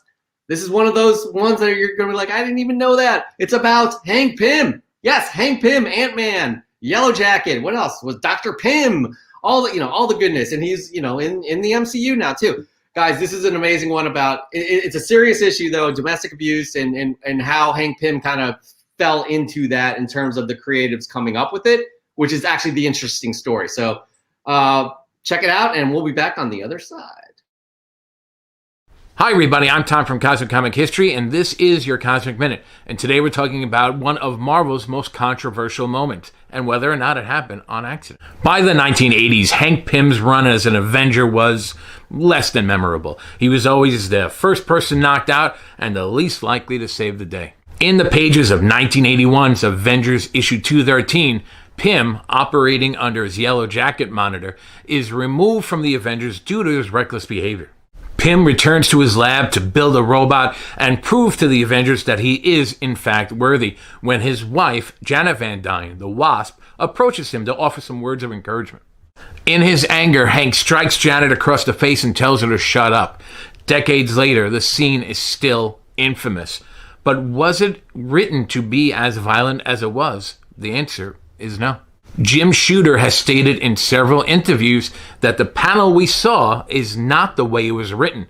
Hank Pym was originally supposed to throw his hands up in frustration and accidentally hit Janet. Shooter has noted that issue's illustrator, Bob Hall, was taught to go for the most dramatic image possible, and miscommunication between Shooter and Hall led to that scene's creation. By the time anyone thought to fix it, it was already too late as the issue had went to publication. In 2015, Ant-Man finally made his way to the big screen as part of the MCU, and Marvel Studios and Disney were able to circumvent Hank's domestic violence issues by placing Scott Lang in the costume rather than Hank. I'm still Tom from Cosmic Comic History, and that was your Cosmic Minute. Until next week, be well and stay safe. Tom, so glad you're back healthy doing the Cosmic Minute for us. That's right, Tom is here each and every week dishing out the comic history goodness. You guys all need to follow him because he does it daily on his Instagram at Cosmic Comic History.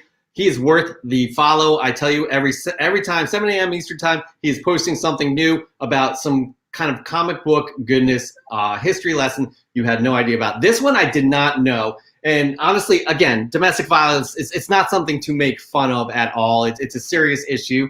It's one of those things that, it's a problem. It's still a problem, right? And we all need to be aware of this and help fix it. But it's interesting how Hank Pym had this moniker put on him as an abuser, right? Because that stuck with him in a lot of the subsequent kind of storylines as well. Especially if you read the Marvel's The Ultimates as well. That is definitely they get into that pretty heavily. So it was but the interesting thing was it was a misunderstanding between Jim Shooter and the artist and how severe that would be. And because of that misunderstanding, here we are talking about Hank Pym in his dark days.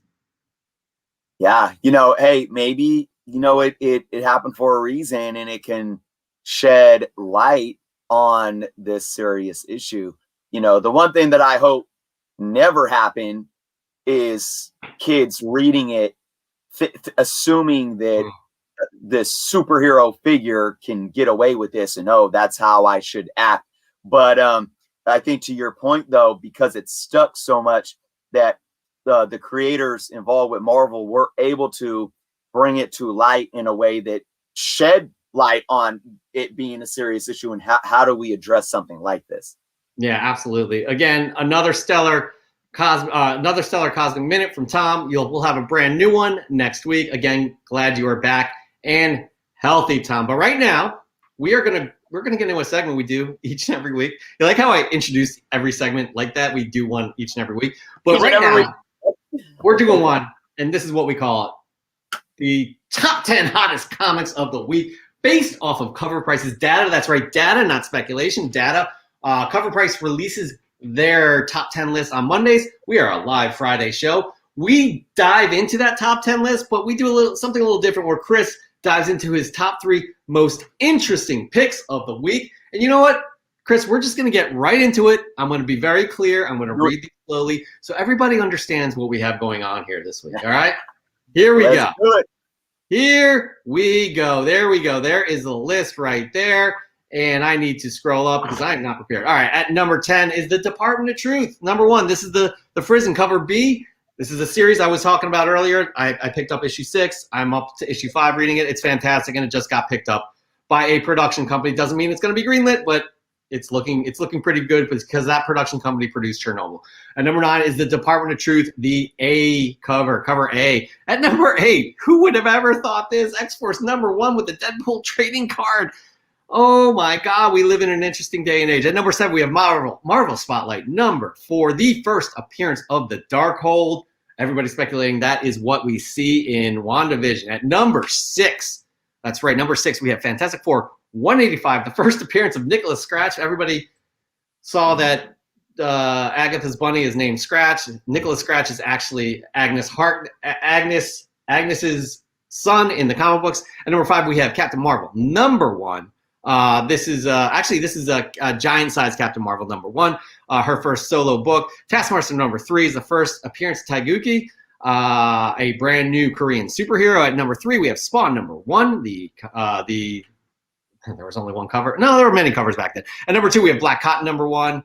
At number 1, we have Avengers: The Initiative featuring Reptile number 1, the first appearance of Reptile. Oh man, Chris, what a week, what a week, what a week. An interesting week indeed. Lots of fun stuff. That Reptile, not in my top 3, but picking up steam. In Reptile has a number 1 book of a series coming out in just a few months. So be on the lookout for that. But yeah, my top 3 though, very interesting picks. A lot of WandaVision. A lot of WandaVision going on. So let's get into it. How about my number 3? And it is Marvel Spotlight number 4, Werewolf by Night. This book is, and I love this book simply because I love 20-cent Marvel stuff. But guys, this is the first appearance of the Darkhold. Okay, so let me talk about why this book's getting hot. There may be some spoilers if you didn't watch last week's WandaVision, so hopefully you all watched it by now. So we know that Agatha Harkness brings Wanda into the basement dungeon, and we see a book.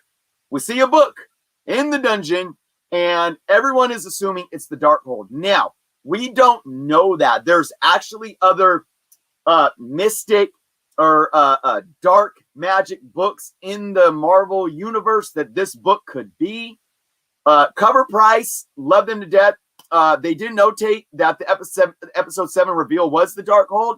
That's not 100% accurate because we actually don't know yet. But that's what fans are speculating. So it's really pushed this book up. It had a 230% increase in sales with a high sale from a CGC 9.0 selling for $429.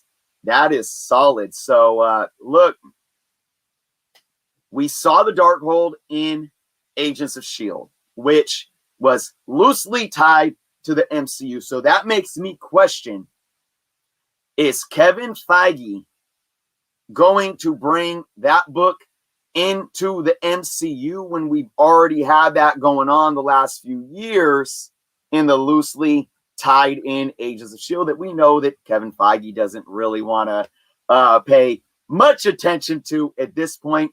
I don't know. Jeff, what are your thoughts? Darkhold? Not the Darkhold?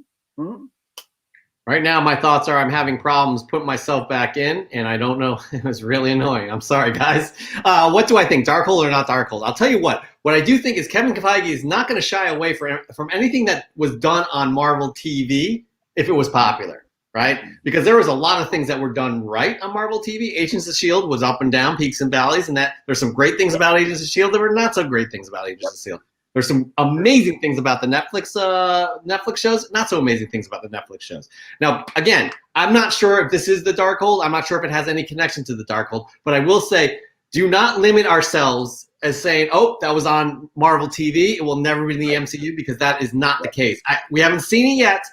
We've seen ties, like you see Nick Fury in Agents of S.H.I.E.L.D., those kinds of things, but Kevin Feige will not shy away from that. That's all I have to say about that. I honestly don't know. This series is throwing me for loops, and I just want to also throw this out here too. We're going to have our Q&A after this, and we're going to talk about Wanda at the get-go. If you guys have not seen that, we will make sure to give you fair warning, because there will be spoilers. So please drop. Not that we don't want to see you. We just don't want you to be spoiled on our show. But anyways, again, Feige will not shy away from anything that has been done in the past. And keep in mind, well, one thing, Kevin Feige might be the one to say, you did that, I could do it better. Right? Well, he can. Let's be honest. He can. Right, which is the truth.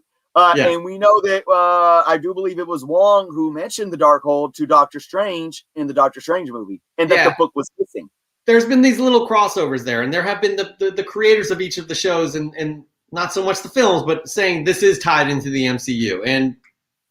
But we'll see. We'll see how far it goes. And the Darkhold is something that people are speculating this is what it is in WandaVision. We will see. Hopefully that will get cleared up next week. I would not expect everything being cleared up at the end of next week's episode. Yep. I'm going to say that as well. Chris. Yep, absolutely. Enough with that book. We're moving on to your second most interesting book of the week. What do you got, Christopher? All right. Number 2 on the list. Number 2 on the list. Another book that is just WandaVision driven. And boy, I'm loving this, man. This is Giant Size Special Captain Marvel #1. This is the first solo title for Monica Rambeau's Captain Marvel. Little spoiler for this episode. She wasn't in this episode, but I'm just loving her character. I'm just loving it. I know that she's going to come back in the final episode, and we're going to see some things go down. But this book had a 311% increase in sales. Anything Monica Rambeau is hot right now. Get this. Okay, this is what's just crazy. A high sale, CGC 9.8, sold for $350. This book, like, how many people a year ago or so, like, even knew about this book? I'm going to tell you, not as many that do now. And if I can show you guys what I have right here. So I have my little copy right here that I bought for like 50 cents. I don't know when. And it just came out of the press. I gave a half press. The back looks like a 9.8. Oh, but not the front. I got to press up the front, though. I think mine's more like a 9.2, maybe higher than that after I press the front out. But still very happy to have it in this book. I'm telling you, these books are hot. And as I always say when we talking about hot books, don't ever just go buy something that we talk about. You got to love the book, love the characters, be willing to take risks. But here's the thing. Here's the thing with Monica Rambeau. I think she is here to stay in the mind and in the hearts of the fans. I think she's freaking killing it. We're going to see her in Captain Marvel 2. Can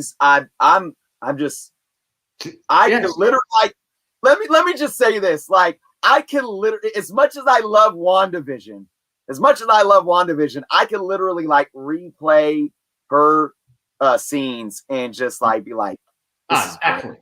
This is great.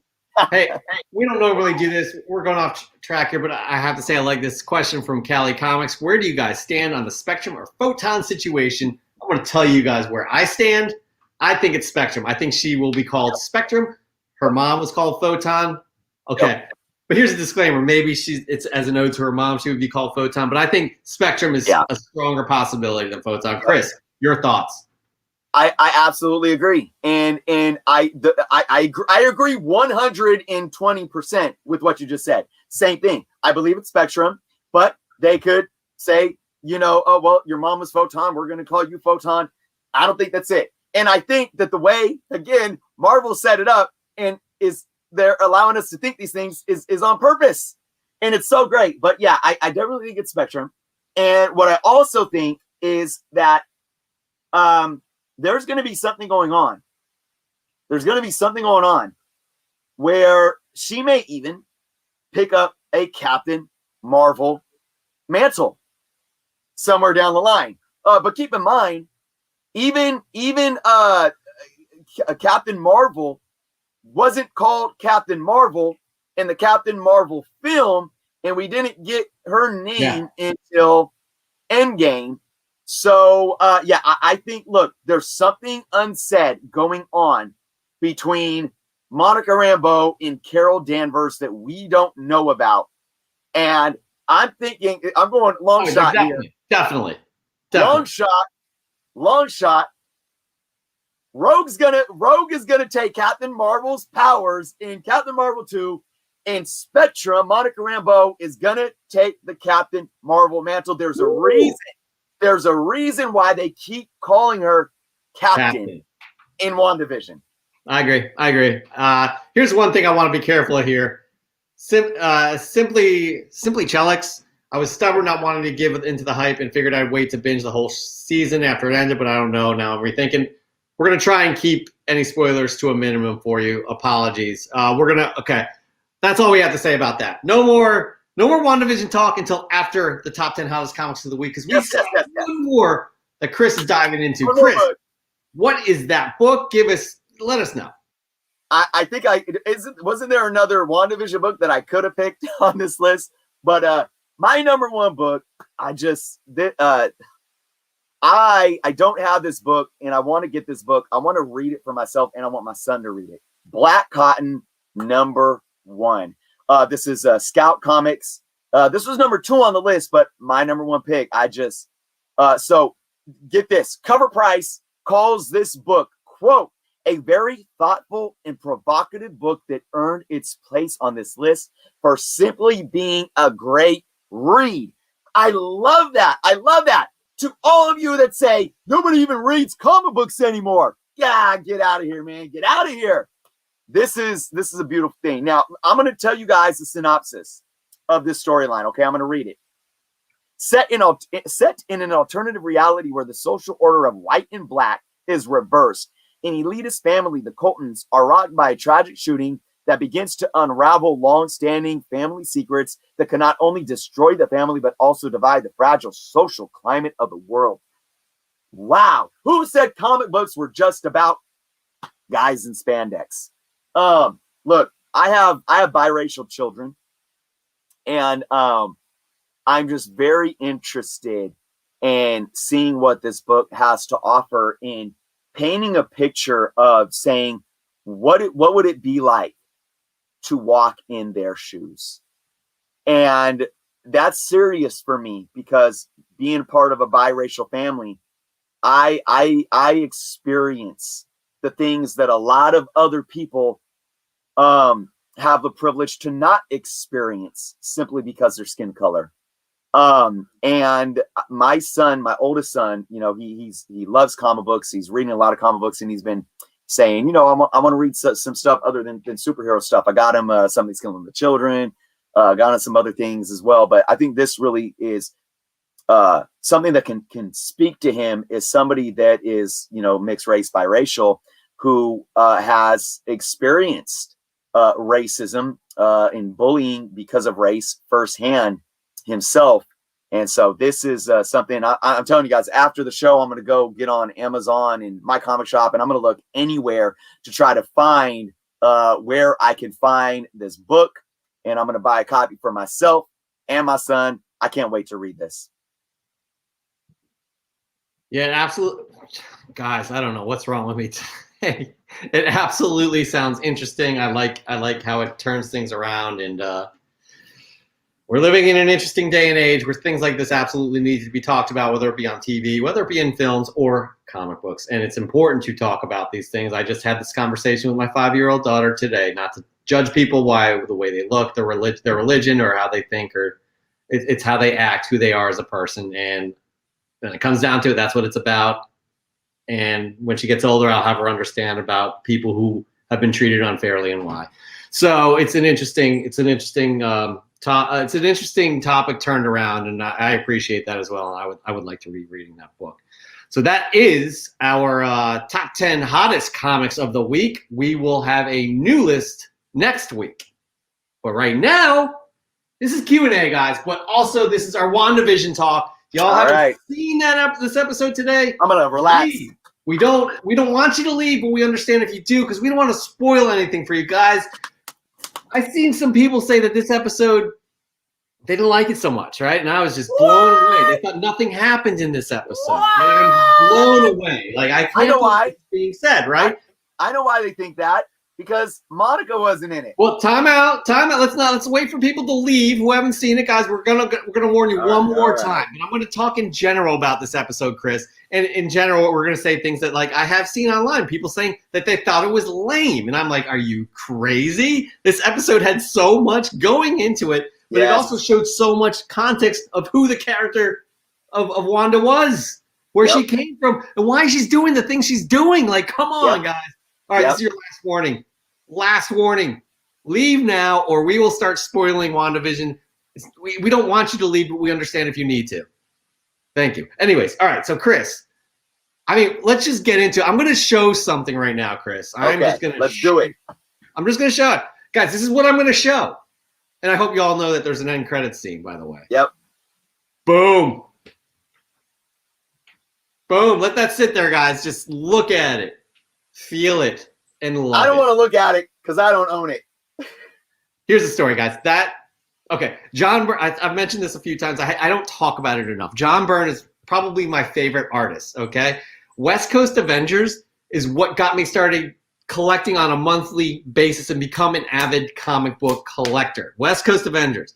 When they merged, those two creatives merged, that being West Coast Avengers, which became Avengers West Coast, and John Byrne, I just loved it. And this issue right here is near and dear to my heart. I own one. I saw what happened. I was like, this thing is going to go nuclear. I'm not selling it still. I don't care how much it reaches. I'm not selling it. And I was happy to see what happened. I was very happy to see what happened, Chris.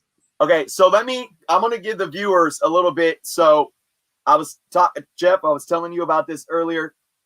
We talked about White Vision possibly showing up real soon. We talked about that like last week or 2 weeks ago or something like that. I've been watching it. You know, this is a $2-3 book all day, every day. All right. WandaVision happens. We know he's dead. Can White Vision come? The book starts picking up a little steam. You know, a couple weeks back, it's selling for $10. Last week, selling for $10, $12, maybe $15. And I'm watching it.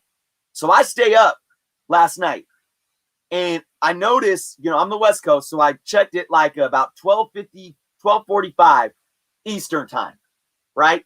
So the show drops at midnight Eastern time before out here. So I'm looking at, what is that? 9:45. These books are starting to sell $40, $30, $40, $50. By the time it was 12:45 my time, these books are pushing over $100. And then I was doing my live stream. It's amazing. You've seen this happening in real time. In real time. It's and amazing. Like Como says, I just saw a book. I was doing my live stream earlier, and I was watching a bid one on eBay, and it sold for $160 something. There was a couple that broke 200 that had like one other book included. It's crazy. So here's the thing. I do want to talk about this real quick, guys. In my humble opinion, I always give you my opinion when I think it's a good time to buy a book. It is in my humble opinion, and I don't want to steer anyone away. I would not pay this money for this book right now. This is the most, I'm all about it. I am all about MCU movie hype. I'm all about it. And I actually think this is freaking awesome. Watching it real time and seeing a $3 to $10 book shoot up to $100, $150, a $200 book, literally in a matter of a couple hours. I think it's freaking amazing. It's crazy. But I don't recommend buying this book right now. Because here's the thing. This book, first off, we don't know where White Vision's going to lead and how long he's going to be here. That's going to impact the longevity of this book. Secondly, I do believe this book is going to cool off to some extent. Will it ever be a $3 to $10 book anymore? I don't think so. But here's my advice. I would not pay over $40 for this book at any given time in the near future. That's my cutoff. That's my cutoff right now. I would not go above $40. And even that, like I said, yesterday, it was a $10 to $15 book. I still want to go above $40. That's my humble opinion. I agree with you 100%. I mean, I probably even I have a stronger feeling about it. I don't see long-term value in this. I would not go over $10 to $15 to buy this book. Yeah, and really, that's kind. I would say realistically, for me, 20. I wouldn't spend more than 20 on it. But giving my advice to the community, look, is how high it is right now. I feel $40 is kind of that number to where, like, if you spend more than that, it's almost crossing the line. So, but yeah, I mean, I'm with you, man. I mean, like I said, I think we have White Vision in the MCU now, no matter how long he stays or goes. That's going to stay and it's going to stick. And this book is going to be that forever. But yeah, I mean, we have absolutely no idea what this book is going to do long term. And we don't know how much of an influx of these books are going to hit the market, within the next week or two. It's absolutely crazy. But hey, if people are willing to pay $100 to $200 book for it, that's all. Don't listen. Don't listen to us. We're recommending, if you're looking to buy this as an investment and make money off of this, don't do it. But if you want this book and you feel like you're gonna $150 is reasonable, don't let us stop you from doing that. Yeah, right. At all. And by the way, Spidey Hunter, this dude. Sometimes I post on a Comics Heating Up board. Good people in there, fun people, a lot of fun conversations going on. But we had a talk today. He was loving today's episode as well. Let's get into more talk about this episode. Yes. It had everything. Like, for people to say that they thought it was slow moving and what have you. No, what are you talking about? This is showing the backstory of Wanda and how she got to be where she be, the pain she felt, yes, and what she did to remedy that pain. That is powerful, guys. That is powerful storytelling in one episode, and I loved every minute of it. So when they go back to when they were kids, and when we they tell the story that we've been watching now for 6 years since we were introduced to her in Age of Ultron. When they wanted Tony Stark because of the bomb that dropped and it never went off. And we get why she manifested the sitcoms, because her dad would like bootleg DVDs. Beautiful. And when they were sitting there watching the Dick Van Dyke Show, dude, I started getting freaking like emotional and like wanted to freaking tear up. And then boom, crazy. But there's so many things that they're throwing out there too. That what is this? Like, she saw her do this with that. The switch went off on that bomb too. Did she have her powers before? Right? She had her powers, and we've been called, or I think we probably have talked about it. I know I've been talking about it.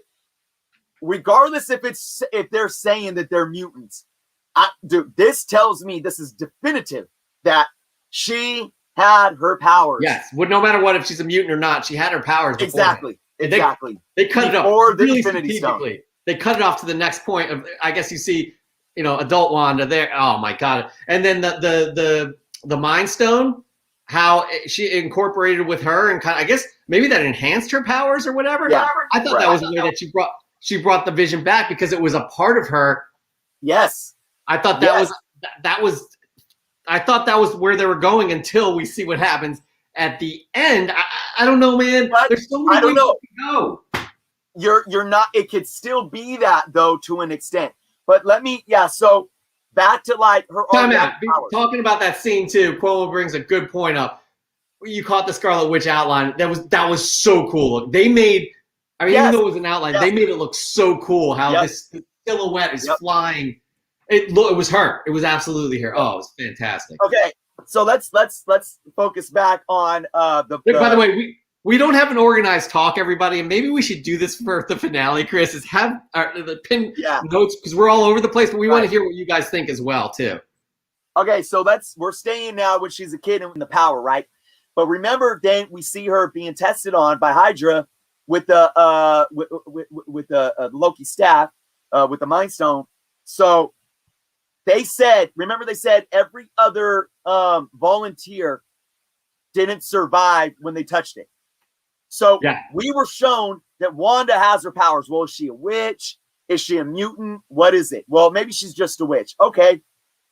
Quicksilver survived as well. Mm-hmm. And he's not a witch. He has different powers. So that means it wasn't just Wanda. They basically gave us the Easter eggs to say both of them had powers before the Infinity Stone because they both were able to survive the tests. This isn't an Easter egg. This is more of like, this is what happened. Easter egg would imply like, hey, look what we put in here. Right. You know what I mean? Like, this is legit storytelling. By stating that. This is really important to know this, I think. They're subtly telling us something important. So there were so many, I mean, and then again, being a John Byrne fan, the callback to, what is it, Avengers, I guess, 44, where he's laid out, where Vision is laid out on a table, all spread out, and they're taking him apart, and that emotion you see in her, right? It was just unreal, man. And you bring up that scene. What did that scene tell us? It tells us that freaking director dickhead was lying the whole time. And that's a callback to Monica saying, don't let them make you the villain. Yeah. That was it. God, guys, this series, and again, I'm going to say it again. We don't know where this is going to go. We're in the last episode. Sometimes you get it. It's the final act. Go ahead, Chris. I got it. Okay. So remember we were talking last week and I was like, dude, that's not Pietro. And they just cast Evan Peters as a callback. I called it. Time out. The series is not over. Look, just if you guys weren't here last week, Chris and I were talking. Chris thinks that was a nod. That was a nice little Easter egg nod, casting Evan Peters as Pietro. I was like, no, there's more to this. There is more to this. I still believe there's one more episode left. They called him fake Pietro. Pietro is what Agatha said. But I still think there's more to this because they could have brought what's his face back in. Aaron Johnson, is that his name?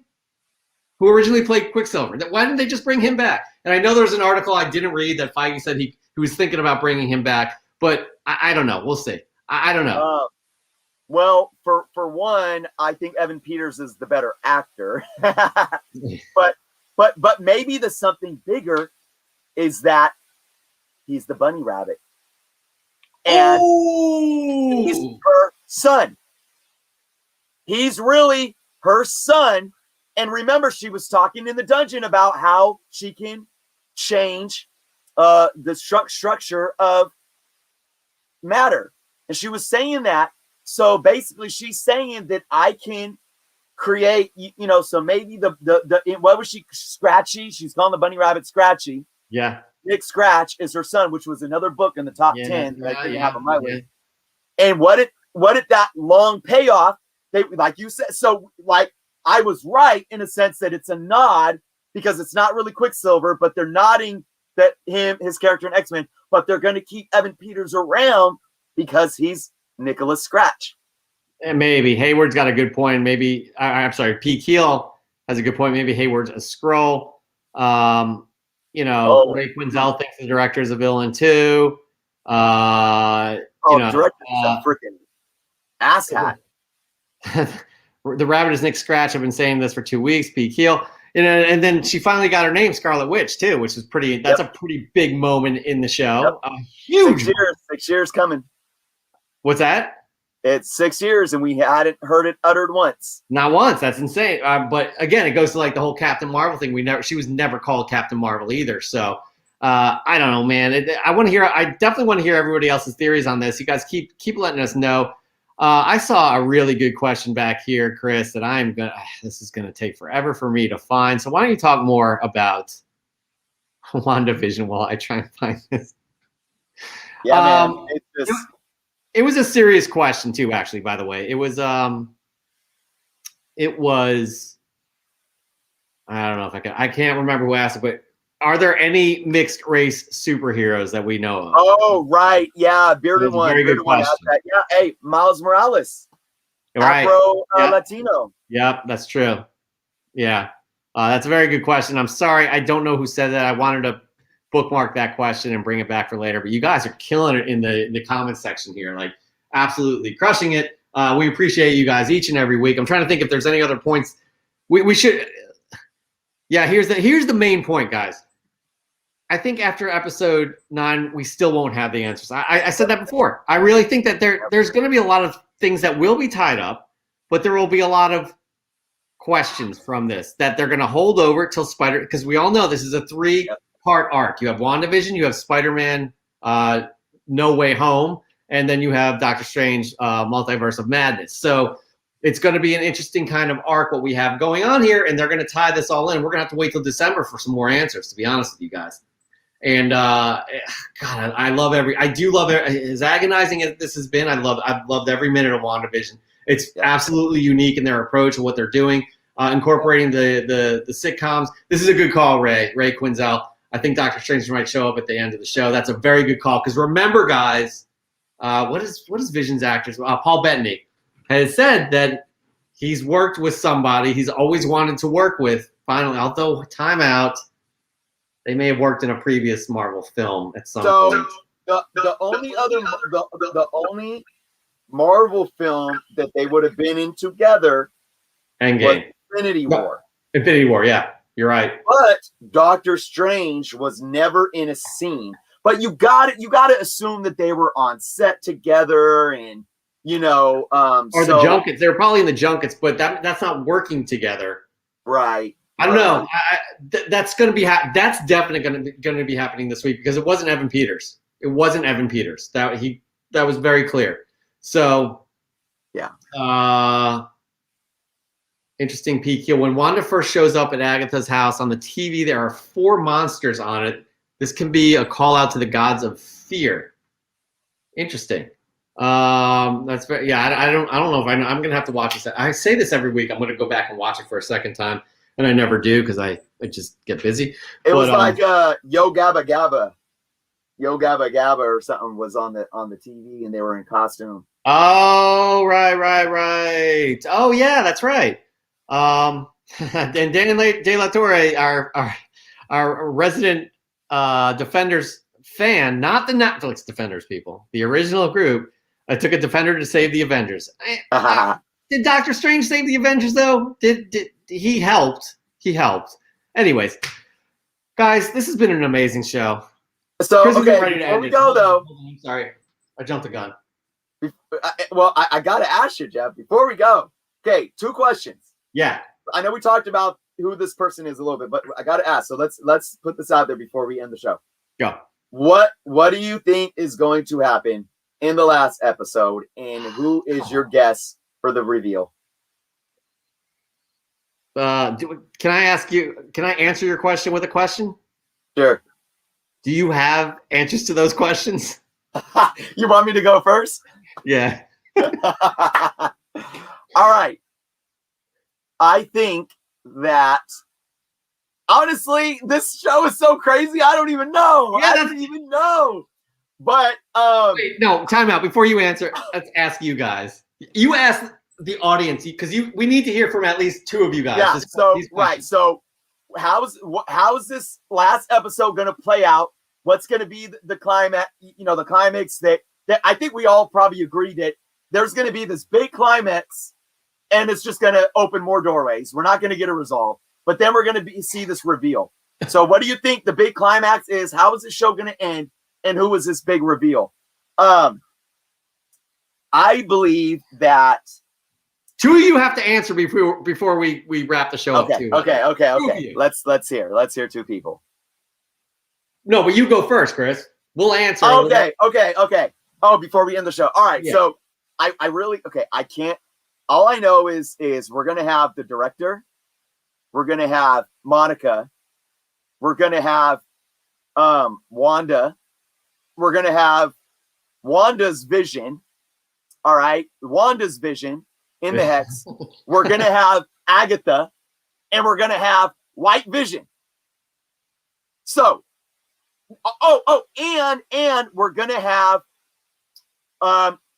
Darcy. We're gonna have Darcy, and Monica. already said Monica. Oh, my bad. And freaking FBI agent Wu. They're all gonna show up because some of them haven't been. Darcy and Wu weren't in this last episode either. I don't even think they were in the last one. So I think everyone is gonna show up again, and it's gonna be this. They're all just something's gonna happen. It's gonna be crazy. That's all I know. All I know is that everyone's gonna be there. I can't even tell you anything outside of that. Why'd you ask me these questions? You can't answer them either. I can't. Honestly, Como Comics puts everything is still on the table. They have practically no limitations with where the narrative is gone. That makes it impossible to be able to speculate here. For me, there's so many people out there that do this way better than I could on digging through the comics and being like, this, and this is going to happen, and boom, it happens. I can't do that, and it makes me angry. Tell you that. I do feel that we are going to get the reveal on who Evan Peters truly is, though. I think we are going to know for a fact who he is, and whether that's Nicholas Scratch or whatever. I think we're going to know that for a fact. And I'm going to say I don't think we're going to get Mephisto. Mm-hmm. I don't even think we're going to get necessarily Chthon or Nightmare or somebody like that. I'm actually leaning towards Magneto, even though we met her parent, we saw her parents now. That doesn't mean anything. It doesn't mean anything. I'm really leaning to Michael Fassbender as Magneto showing up.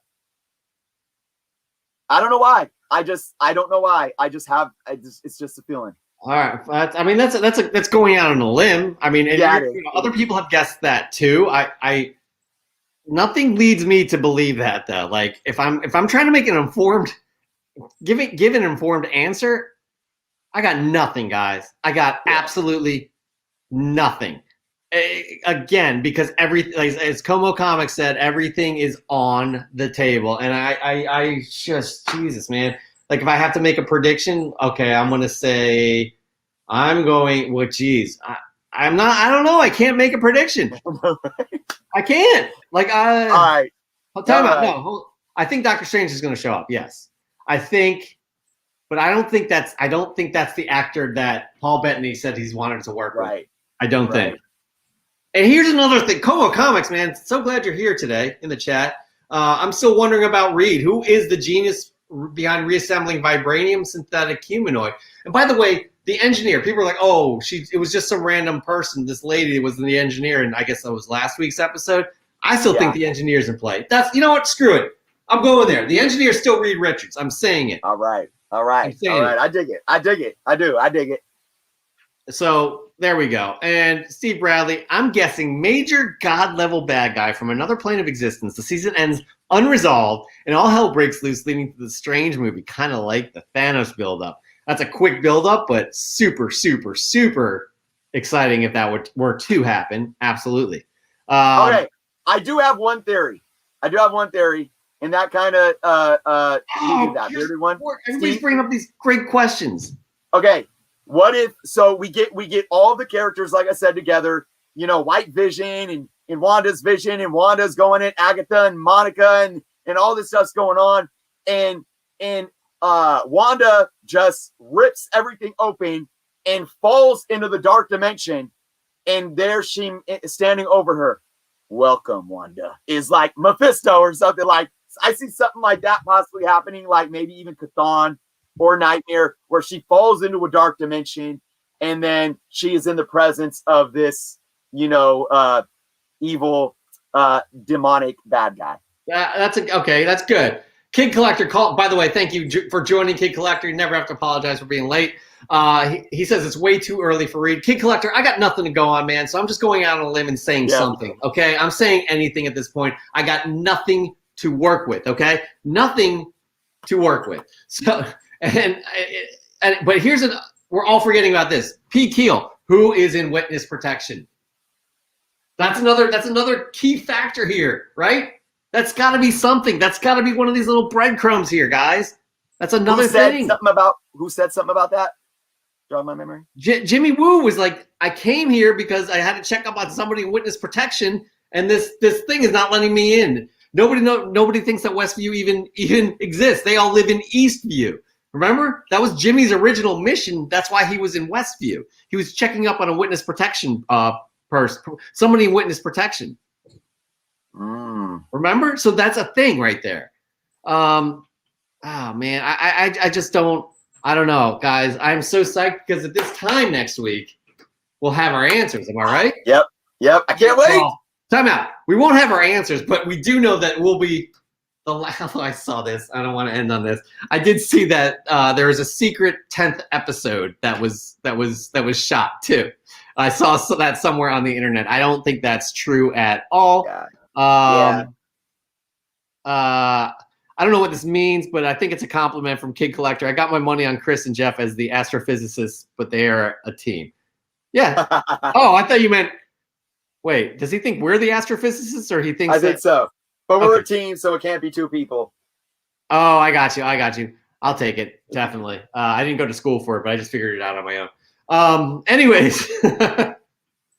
Anyways, I think we are going to be wrapping this show up. Guys, thank you so much for joining us. If you're new to the channel, thank you again for spending your Friday night with us. Please subscribe and enter to win that 500 sub giveaway. It's super easy. The link is down below. Follow Regie Collects. He was an amazing guest. We want to thank him again for showing up as well. Chris, what are your thoughts on this week's show?